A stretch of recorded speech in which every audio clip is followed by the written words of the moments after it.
উকিল সাহেব, আমার প্রতিবেশী হাবলুর কাছে আমি 50,000 টাকা পাই।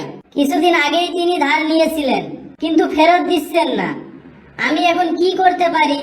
আপনি যে তার কাছে টাকা পান, কোনো প্রমাণ আছে? না তো। ঠিক আছে, আপনি তাকে একটা চিঠি পাঠান। চিঠিতে লিখুন, আপনার কাছে আমি যে 1 লাখ টাকা পাই সেটা জলদি ফেরত দিন। তাতে কি কোনো লাভ হবে? আমি তো 1 লাখ না, 50,000 টাকা পাই মাত্র। হাবলু চিঠির উত্তরে সেটাই লিখবে। সেটাই তো চাই, আপনার হাতে তখন একটা প্রমাণ থাকবে। বল্টু, রবিনহুড ধনীদের সম্পদ লুট করতেন কেন? গরিবদের ঘরে লুট করার মতো কিছু ছিল না বলে। আচ্ছা বল্টু, বলতো পৃথিবীতে সবচেয়ে ক্ষমতাবান লোক কে? স্যার ফুচকাওয়ালা। কি বললি হারামজাদা? একটা ফুচকাওয়ালা কিভাবে সবচেয়ে ক্ষমতাবান লোক হয়? স্যার আপনি একবার চিন্তা করে দেখেন, একটা ফুচকাওয়ালা কিন্তু অনেক বড় লোকের মেয়েগুলো আরো বাকি হাতে রাস্তায় দাঁড় করায় দেয়।